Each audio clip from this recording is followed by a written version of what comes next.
பருப்பும் இவை நான்கும் நான்கலந்து உனக்கு தருவேன் கோலம் செய் துங்க கரிமுகத்து தூமணியே நீ எனக்கு சங்க தமிழ் மூன்றும் தா. எல்லாம் அல்ல அருள்மிகு வடிவுடைய நாயர் நமர் பாண்டி கொடுமொழிநாதர் திருவடிகளையும் எல்லாம் அல்ல சிவகாமி அம்மையுடைய நமர் கூத்தப்பெருமானுடைய திருவடிகளையும் மனம் மொழி மெய்களால் வணங்குகின்றேன். இதுவரை யாரெல்லாம் எனக்கு ஜோதிடமும் சித்தாந்தமும் கற்றுக் கொடுத்தார்களோ அனைத்து குருமாருடைய திருவடிகளையும் என்னை இந்த உலகுக்கு அறிமுகப்படுத்திய போற்றுதலுக்கும் வணங்குவதற்கும் உரிய கொஞ்சம் தள்ளி ரொம்ப பக்கத்தில் எக்கோ ஆகுது குருநாதர் திண்டுக்கல் சின்ராஜய்யா அவருடைய திருவடிகளையும் மனமொழி மைகளால் வணங்குகின்றேன். சிவா திருச்சிற்றம்பலம். சிவா திருச்சிற்றம்பலம். அனைவருக்கும் வணக்கம். என் குடும்பமாகிய சிஆர் அஸ்ட்ரோ நண்பர்களையும் தமிழ் நண்பர்களையும் ஜோதிட நண்பர்களையும் ஆன்மீக நண்பர்களையும் பொற்பாதம் தொட்டு வணங்கி என்னுடைய உரையை ஆரம்பிக்கின்றேன். எனக்கு இன்னைக்கு கொடுத்த தலைப்பு நற்றவா உன்னை நான் மறக்கினும் சொல்லு நான் நமசிவாயவே. நான் மறக்கினும் சொல்லு நான் நமசிவாயவே. ஆன்மீக சம்பந்தமான தலைப்பு. பொதுவாக வாழ்க்கையில் செல்லா காசு கேள்விப்பட்டிருப்பீங்க. இந்த செல்லா காசு அப்படிங்கிறது செல்லுபடி ஆகாத காசு இருக்கு. எப்படி? செல்லுபடி ஆகாத காசும் இருக்கு. செல்ற காசுமே சில சமயம் செல்லாது. ஒரு கிராமத்தில் ஒரு பெட்டிக்கடை வச்சிருக்கார். அந்த பெட்டிக்கடைக்காரருடைய வருமானமே 50 ரூபா தான். அங்கே கொண்டு 2000 நோட்டை எடுத்து கொடுத்தா என்ன ஆகும்? இந்த பணம் செல்லாது. இன்னைக்கு ஆன்மீகம் அப்படித்தான் போயிட்டு இருக்கு. ஆன்மீகம் என்றாலே தரதறிக்க ஓடுறாங்க. ஐயோ சொற்பொழிவா, கலாச்சாரம் மாறி இன்னைக்கு எங்க விசேஷனாலும் ஆடல் பாடல், ஆட்டம் பாட்டம், இதுதான் ஆன்மீகம் என்று மாறிக்கொண்டிருக்கின்ற உலகிலே ஆன்மீகம் என்பது வேறுபட்டது, ஆன்மீகம் என்பது வேறு என்று உலகுக்கு எடுத்துக்காட்ட இப்படி ஒரு விழாவை சிஆர் அஸ்ட்ரோ தமிழ் சங்கம் நடத்துகின்றது என்றால் அவர்களுடைய பொற்பாதம் தொட்டு வணங்குகின்றேன். சிவாக்கத்திற்கம்பலம். சரிங்க, விஷயத்துக்கு வருவோம். சைவ சமயம், நம்முடைய சைவ சமயம் அரும் பெரும் சமயம். அது என்னங்க சைவ சமயம்? சைவ சமயம் அசைவ சமயம் தனியா இருக்கா? சிவபெருமானை முழு முதல் கடவுளாக ஏற்று வழிபடக்கூடியவர்கள் சைவர்கள். இப்ப ஏற்பட்ட சைவ சமயத்தில் நம்ம எல்லாம் பிறந்திருக்கோம். ஆனா சைவம்னா என்னன்னே தெரியாம போயிட்டு அற்புதமான விஷயங்களை அதுக்குள்ளே பொதித்து வைத்தார்கள். ஆன்மீகம் என்பதற்காக நாம் தொடவில்லை. அதுதான் வருத்தத்திற்குரியது. இந்த உலகியலுடைய புவியியல், அறிவியல், இன்னொன்று என்ன சொல்லுவீங்க, கெமிஸ்ட்ரி, அனைத்தும் ஆன்மீகத்துக்குள்ள இருக்கு, எழுதி வச்சிருக்காங்க. அதுக்கு மேல போட்ட ஒரு பேர் ஆன்மீகம். அதனால அது தனின்னு ஒதுக்கிட்டோம். அது சரியா? சரியில்லை. இல்லை. அப்போ செல்லா காசாக மாற்றப்பட்டது. ஆனால் இந்த சபை அதை செல்லுகின்ற காசாக மாற்ற வேண்டும். அதுதான் என்னுடைய ஆசை. இந்த மாநில பிறப்புக்கு முன்பாக நம்மளாம் என்னவா இருந்தோம்? எங்க ஒரு பிறவி உண்டல்லவா? அப்ப கர்மா உண்டுனால தானே நம்ம ஜாதகம் பார்க்கிறோம், எல்லாம் பண்றோம். என்னவா இருந்தோம் யாருக்கு தெரியும்? சார் நான் யானையா இருந்தேன், நான் பூனையா இருந்தேன், இதெல்லாம் நம்முடைய செய்தியில தெரியும். சில பேர் அடிக்கடி தாவிக்கிட்டு இருப்பான். அவன் எதிராக இருக்கான்னு உங்களுக்கு தெரியும். அடிக்கடி தாவிக்கிட்டு இருப்பான். இன்னைக்கு பெரிய அளவில் அப்படித்தான் தாக்குறாங்க. இங்கிருந்து அங்கே தாக்குறாங்க, அங்கிருந்து இங்கே தாக்குறாங்க. அவங்க எல்லாம் என்னவா இருந்தாங்கன்னு நான் சொல்ல தேவையில்லை. என்னவா இருந்திருப்பாங்க அது சொல்லுங்க. அப்போ இந்த பிறப்பில் ஏதோ ரகசியம் இருக்கிறது, வாழ்வில் ஏதோ ரகசியம் இருக்கிறது என்பதை நம்முடைய பெரியோர்கள் உணர்ந்தார்கள். அதை எடுத்து காட்டியதுதான் நம்முடைய சைவ சமயம். அதை எளிமையாக சொல்ல வந்தவர் தான், அருளாளர்களை பற்றி சொல்ல வந்தவர் தான் நம்முடைய தெய்வ சேக்கிழார் பெருமான். அவர் சொல்லும் போதே விவரமானவர். அதாவதுங்க, நீங்க ஒண்ணும் இல்லைங்க, கோயில்ல மூலவர் மூலஸ்தானத்தில் இருப்பாரு. நீங்க கோயில்ல இந்த தூண்ல ஒரு சிற்பம் இருக்கும், அதுல போய் ஒரு சூடை தேடி வச்சுட்டு போங்க, பின்னாடி வரவங்க பூரா அதுலயே ஏற்றி வச்சுட்டு போவான். அந்த தூணை என்னாங்கன்னு யோசிக்க மாட்டான். ஏன்னா இதுதான் பக்தி என்று ஒன்றை சொல்லிவிட்டால் அதையே பிடிச்சுக்கிற உலகம். அப்படிங்கிறதுனாலதான் 63 நாயன்மாருடைய கதையை பாடுறார், ஒருத்தர் கதையை பாடல. ராமாயணம் ராமனையும் சீதையையும் பற்றி சொன்னது. ஆனால் சேக்கிழார் பெருமானோ 63 முறை சொன்னார். ஏன்னா பக்தி என்பது அவரவர் உள்ளத்திலிருந்து வெளிப்படுவது. ஆனா இந்த 63லயும் ஒண்ணு பொது விஷயம் உண்டு. எது சொல்லுங்க? அன்பு. இப்ப வந்தோடனே சொன்னாங்களே அன்பை பற்றி, அன்பு. புரியுதுங்களா? அப்போ நாம் என்னவாக இருந்தோம், என்னவாக போகிறோம், நான் யார் என்பதை சிந்திப்பதுதான் ஆன்மீகம். சரி, தலைப்புக்கு வரும். எனக்கு கொடுத்த தலைப்பு நற்றவா உன்னை நான் மறைக்கணும் சொல்லு நான் நமசிவாயவே.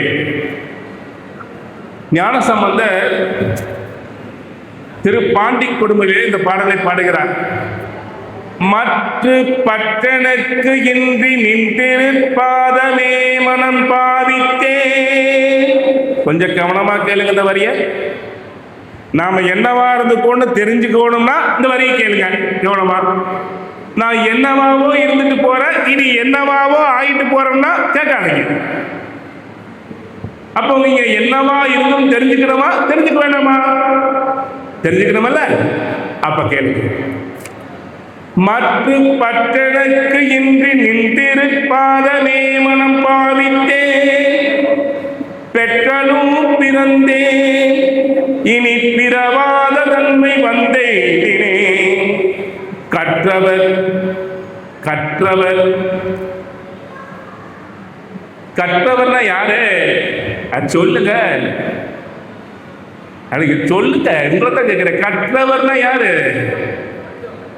எம்ஏ படிச்சவரா, பிஹெச்டி பண்ணவரா? என்னது ஒருத்தர் ஒண்ணு பேச மாட்டேங்கிறீங்க? கற்றவர் யாரு? ஞான நூல்களை கற்று தெளிந்தவர். அன்னைக்கு கல்வி அப்படித்தான் இருந்தது, இன்னைக்குதான் கல்வி மாறி போயிடுச்சு.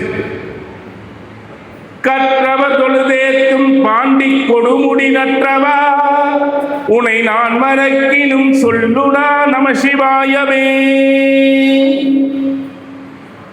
கற்றவர் தொழுதேத்தும். எனக்கு வெகு நாளா புரியலைங்க.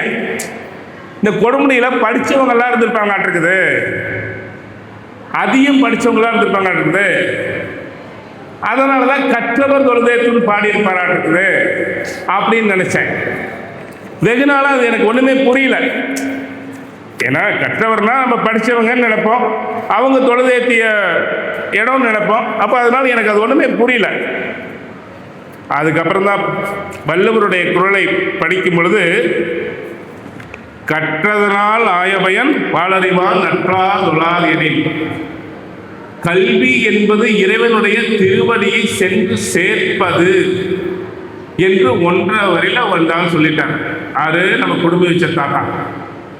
நம்ம தாத்தா இருந்தாரு, கற்றதனால் ஆயபயன் எனில் பாலறிவான் நற்றா தொழார் எனில். அப்போ கல்வி இறைவனுடைய திருவடியை தொடுவதற்கு. இத கேட்டுட்டு கற்றவர் தொழுதேத்தும் பாண்டி கொடுமுடி நற்றவா உனை நான் மறக்கினும் சொல்லுனா நமசிவாயவே. இந்த பாடலுக்கு விளக்கத்தை நம்ம பார்த்தோம் அப்படின்னா வேற பொருள் வருதுங்க. என்ன பொருள் தெரியுங்களா? நான் மறக்கினும் சொல்லுனா நமசிவாயவே. அதாவது பக்தி பக்தின்னு சொல்றோம். பக்தினா என்னங்க?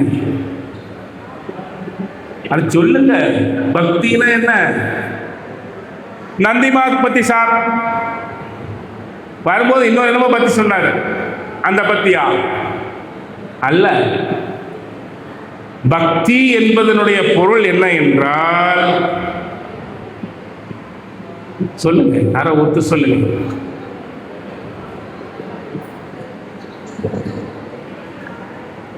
உன்னை நினைத்து அன்பே நான் என்னை மறப்பது, அதுதான் அன்பே காதல், அதுதான் அன்பே காதல், அதுதான் அன்பே பக்தி. உன்னை நினைத்து என்னை நான் மறப்பது, அதுதான் அன்பே பக்தி. புரியுதா? ஒரு பெண்ணை காதலிக்கும் போது புதுக்கவிஞன் சொல்றான், காதல்னா என்னன்னு, உன்னை நினைத்து என்னை நான் மறப்பது, அதுதான் அன்பே காதல். பேரின்பத்திலையும் அதுதான். உன்னை நினைத்து என்னை நான் மறப்பது, அதுதான் அன்பே பக்தி. ஒரே புதுக்கவிஞன் சொல்லிட்டாங்க. இதுக்கு ஒரு கைதட்ட வேண்டாமா அந்த கவிஞனுக்கு? அப்போ பக்தி என்பது அன்பு, பக்தி என்பது அன்பு அப்படிங்கிறத புரிஞ்சுட்டா போதும். புரியுதுங்களா? அப்போ உனை நான் மறக்கினும் சொல்லு நான் நமசிவாயவே. கல்வி அப்படின்னா ஏன் கற்றவர் தொழுதேத்தும் சொன்னார்னா, உண்மையை சொல்றேங்க. கல்வி என்பது நாம இன்ஜினியராக போவதற்கோ மருத்துவர் ஆவதற்கோ, அதாவது அபாந்திர பயன் உபபயன், அது அபாந்திர பயன் மூலப்பயன் ரெண்டு பயன் இருக்குங்க ஒரு விஷயத்துல. இப்போ எல்லாரும் இன்னைக்கு தமிழ் விழாவுக்கு வந்திருக்கிறோம். காலையில பூரி போட்டாங்க, என்னென்ன போட்டாங்க, ஊதாப்பம் போட்டாங்க, இட்லி போட்டாங்க. இதுக்கா தமிழ் விழாவுக்கு வந்தீங்க? எதுக்கு தமிழ் விழாவுக்கு வந்தீங்க? கருத்துக்களை கேட்டு நம்மை நாம் உணர்வதற்கு வந்தோம். இது மூல பயன். இட்லி சாப்பிட்டோம், பூரி சாப்பிட்டோம், இது உபபயன். இந்த வாழ்க்கையில் நாம் வாழ்கின்ற அனைத்தும் உபபயன். மூல பயன் என்னவென்றால், இந்த கல்வியில நம்ம இன்ஜினியர் ஆகிறோம், டாக்டர் ஆகிறோம் இல்லைங்க, அதெல்லாம் உபபயன், அபாந்திர பயன். ஆனா மூல பயன் என்னவென்றால், இறைவனுடைய திருவடியை தொடுவது. எப்படி? கல்வி என்றால் கற்றவனுக்கு முதலில் ஒழுக்கம் வரணும். ஜோதிடத்தில் 4ஆம் பாவம் தானே ஏன் சொல்லுவீங்க? அதுக்குள்ள என்ன இருக்கு? கற்பு. அங்கேயே கல்வியும் இருக்கு. அப்போ கல்வி என்பது ஒழுக்கம். ஒழுக்கம் என்பது எதை தரணும்? நான் ஒழுக்கமா இருக்கிறேன், நான் எல்லாத்தை விட உயர்ந்தவன், இதுவா ஒழுக்கம்? ஒழுக்கம் என்பது அன்பை தர வேண்டும். உண்மையான ஒழுக்கம் என்பது அன்பை தர வேண்டும். அன்பு எதை தரும்? அன்பு எதை தரும்? அருளை தரும். அன்பு எதை தரும்? அருளை தரும். சார், அன்புனா என்ன, அருள்னா என்ன? எனக்கு புரியல சார். அன்புனா என்ன, அருள்னா என்ன? புரியல சார்.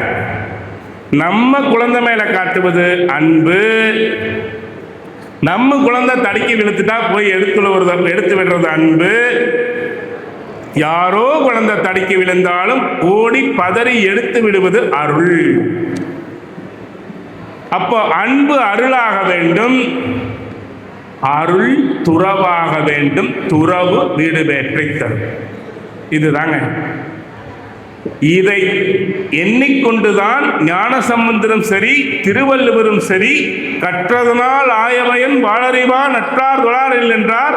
அதுபோல கற்றவர் தொழுதேத்தும் பாண்டி கொடுமுடி நற்றவா உன்னை நான் மறைக்கினும் சொல்லுனா நமசிவாய என்றார். அப்ப கல்வியினுடைய பயன் இறைவனுடைய திருவடியை தொடுவது என்பது இருவரும் சொல்லியுள்ளார். இப்ப நான் சப்ஜெக்டினுடைய முடிவுரைக்கு வரேன். நான் மறைக்கினும் சொல்லுனா நமசிவாயவே. அது என்ன நான் மறைக்கணும்? ஞானசம்பந்தர் மறப்பாரா சுவாமிய? ஞானசம்பந்தர் சாமியை மறப்பாரா? அது எப்படி மறந்தால் அவர் திருமுறை பாடி இருக்க முடியும்? அதாவதுங்க, காதல் உண்மையாகிவிட்டால் அது சித்தத்துக்குள் செல்லும். ஓம் நம சிவாய. 2 விஷயம் சொல்றேனுங்க, குறிச்சு வச்சுக்கங்க. தயவு செஞ்சு உங்க உள்ளத்துல குறிச்சு வச்சுக்கங்க. இல்லறத்தான் அனைவரும் ஓம் நம சிவாய என்று சொல்ல வேண்டும். யாருக்கு இல்லறம் வேண்டாம், எனக்கு துறவரம் வேண்டும் என்று நினைக்கிறீர்களோ அவர்கள் சிவாய நம என்று சொல்ல வேண்டும். அவர்கள் என்ன சொல்லணும்? சிவாய நம என்று சொல்ல வேண்டும். அப்ப இல்லறத்தில் வாழக்கூடிய நாம் அனைவரும் ஓம் நம சிவாய என்று சொல்ல வேண்டும். ஏங்க, இப்பதான் சொன்னேன், உன்னை நினைத்து என்னை நான் மறப்பது அதுதான் அன்பே காதல். அந்த காதலினுடைய பெயர் மறக்குமா?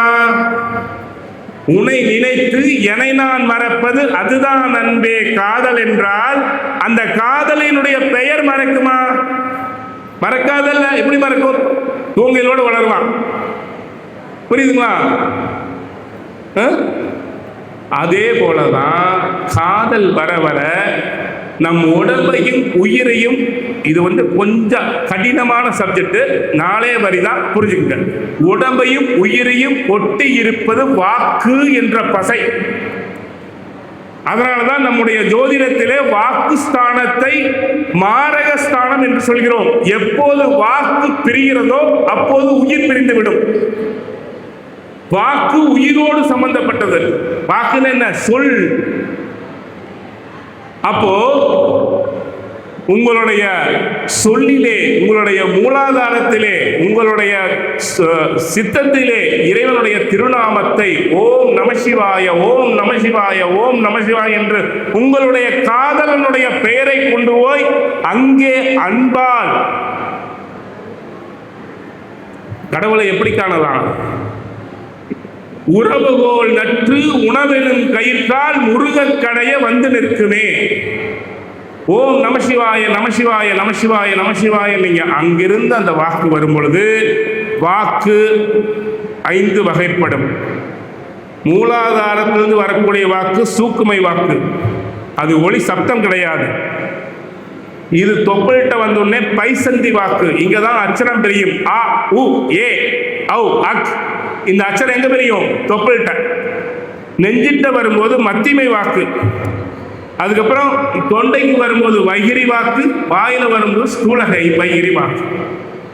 இப்ப இந்த வாக்கு உள்ளிருந்து வரும். எங்கிருந்து வரும்? நம்முடைய சித்தத்தில் இருந்து ஓம் நமசிவாய அன்போடு வரும். இது வந்து கொண்டே இருக்கும்.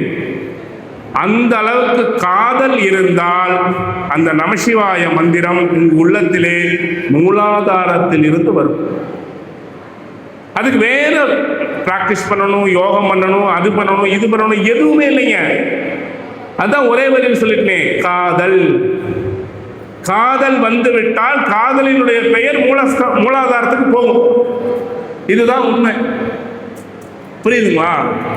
அப்போ ஏன் நான் மறைக்கணும் சொல்லுனா நமசிவாய சொன்னார். இந்த வாக்கு போயிருச்சுப்பா, உள்ளுக்கு போய் அடங்கிருச்சப்பா, உள்ளுக்கு இருந்து நமசிவாய வருது. ஆனால் நான் மறைக்கணும் சொல்லுனா நமசிவாய ஏன் சொன்னார்? கொஞ்சம் கவனிங்க, அப்புறம் பேசிக்கலாம். விட்டா கிடைக்காது, பொழுது போனா கிடைக்காது. கொஞ்சம் பார்த்து கவனிங்க. ஏன் சொன்னார்? இப்படித்தாங்க இவர் வாட்டுக்கு சொல்லிட்டு போறாரு. இந்த கொடுமணிக்காரர் வந்தாலே அருன்னு ஆன்மீகத்தை இருப்பாரு, என்னமோ சொல்லிட்டு போறாரு, விடுங்க அப்படின்ட்டு கடைசி வார்த்தை மட்டும் கேட்டது. ஏய், நமசிவாய சொன்னேன்னா உயிர் போகும்போது உனக்கு எந்த பாவமும் வராது, செய்த பாவம் எல்லாம் போயிடும், அந்த வார்த்தை மட்டும் கேட்டது. உடனே உயிர் போகும்போது அப்படின்னு சொல்லிட்டோமா, இவருக்கு புரியல. பேச்ச முதல்ல கேட்டதாலும் புரியும்.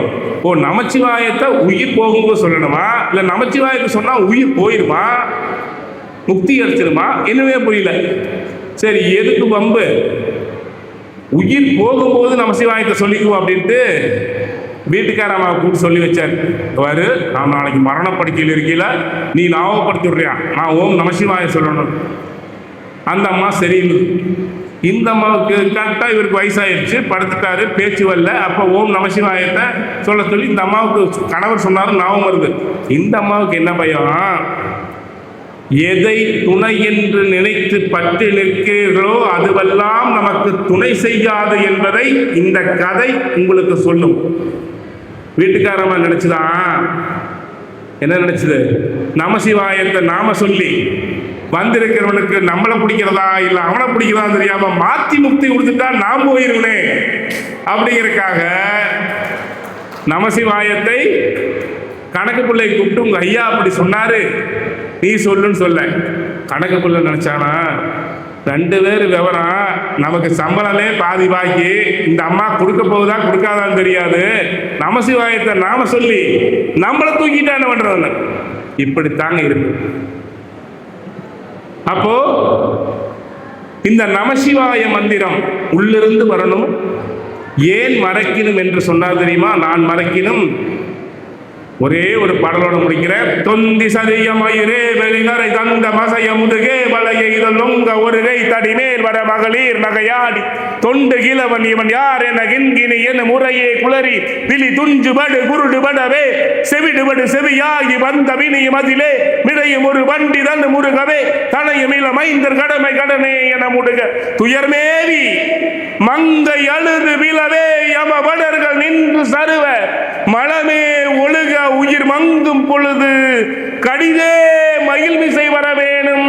முருகா வருக, எந்தாய் வருக, மகனே வருக, என் கண் வருக, எனதார் உயிரே